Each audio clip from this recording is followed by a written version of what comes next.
Welcome back to the Honey and Asta channel. We are your hosts. I'm Vincent, a background designer for animation. And I'm Janet, the ex-Disney artist turned independent creator. And in this video, I am going to show you how I digitized this design and put it on a t-shirt. And if you like what we do, leave a like over there, subscribe, and let's get into it.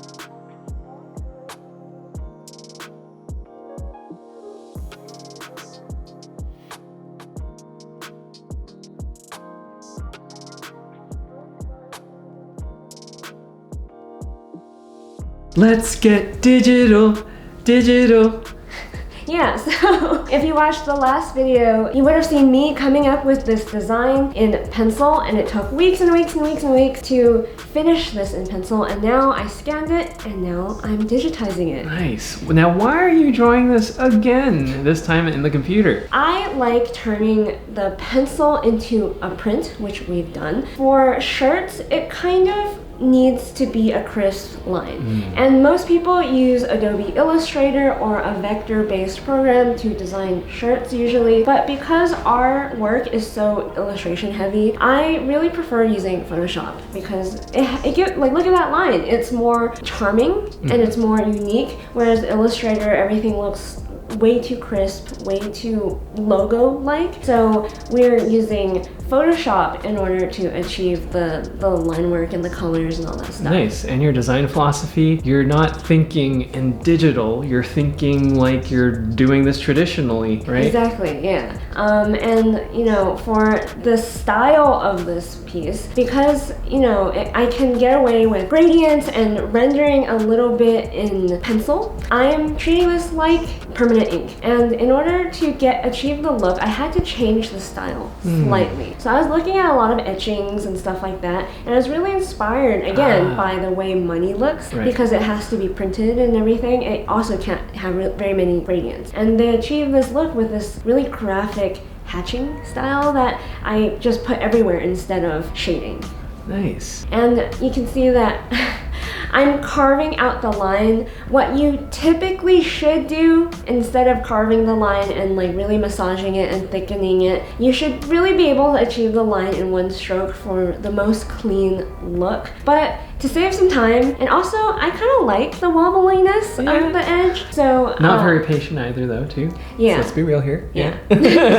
But I build the line up. Right, and that's fine. That's a look too. I like that. It's more of like a, you know, hand done, kind of not so clean look. Yeah. Ooh, very cool. Yeah. So in a lot of the work I was looking at, there was a lot of like Freemasonry and Illuminati signs, and you know, when you're you know, doing something hustle related, something money related, there are triangles and one-eyed things everywhere. Yeah, so all sorts of that, themes and imagery. And look at that, you're adding all this hatching. Now, look, you're taking the philosophy of what you took with the pencil and adding it to digital. See, guys, it's so important to learn traditional. You're missing out if you're not drawing traditionally. You really are. So here I'm basically doing the same thing that I would do in pencil, but with ink, I guess. You need to be really, really careful because there's no grays and there's no real way to render. You have to be careful not to make it look too busy and too messy, because you need to leave some white to it. Because you're letting it breathe in certain areas, right? Just like, have you seen a black cat, like how the face is sort of like, you know, you can really see it because the hairs are kind of draping over the face. Yeah, sort of like that. It's not so easy to do in line, like complete just black line. It really took some trial and error to get it right. You know how I said the pencil took a really long time? It took weeks or like an entire week. This took a long time too. Usually digital doesn't take more than like a day for me, like 4 hours maybe. I feel like most people would just put a flat on this creature and then called it a day. Yeah. But I really like the texture I was able to achieve with pencil, so I needed to figure out how to do it in the digital too. So that it shows up in the shirt too. Yeah, you're getting a lot of this in the shirt, you know? It's pretty cool. Look at all this texture. Yeah. Did they do a good job printing it? Yeah, I think so. Nice. It's kind of a delight to look at for a really long time. Nice.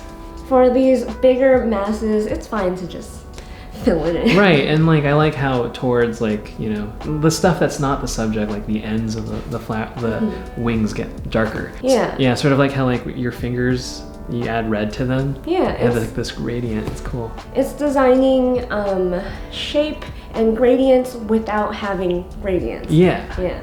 Because when you're printing with on t-shirts, gradients are not it doesn't come out very well. It's actually best to use flat color. So wherever you want to have a gradient, this is actually a great way to cheat it by having flat color act like gradients. That's why people use things like halftone a lot in screen printing as well. And oh boy.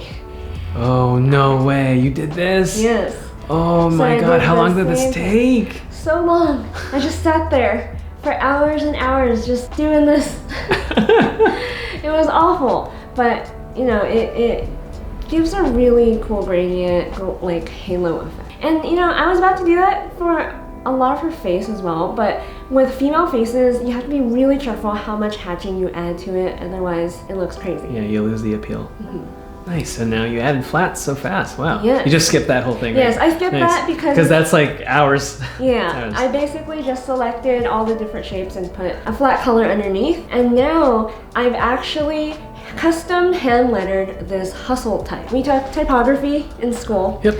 So I kind of know how to do this. I'm not the best at it, obviously. I'm not a graphic designer. All the graphic designers are cringing so hard.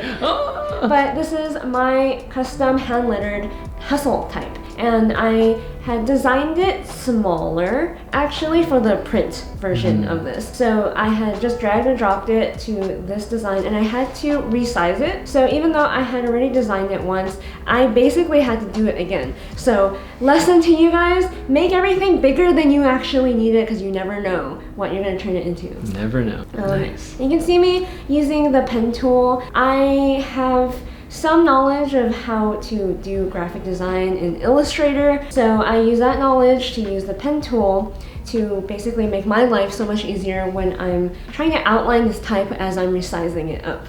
Yeah, in graphic design class, they would tell us to manually scrub in these things because they want us to design these shapes as we scrub, I guess, right? Yeah. Man, that was intense. And I've also designed these flourishes, is what they're called. And I don't know if they're accurate at all, but all I know is it looks good.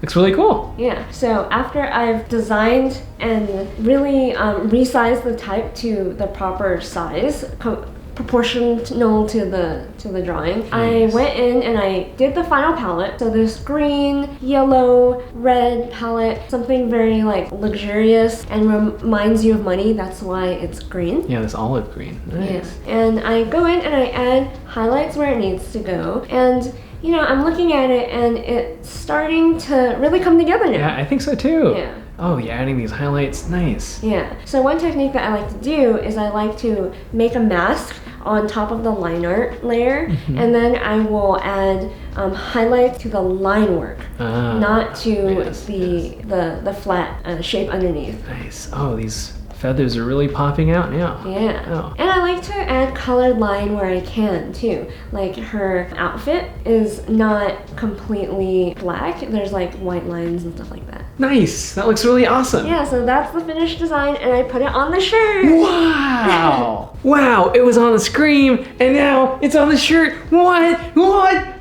This is crazy. If you really like it, leave a like over there, subscribe, and leave a comment down below for how awesome you think it is. And if you want to support this channel and buy our merch, head over to honeyandabsinthe.com. We also have mugs, totes, and the shirt in a yellow color.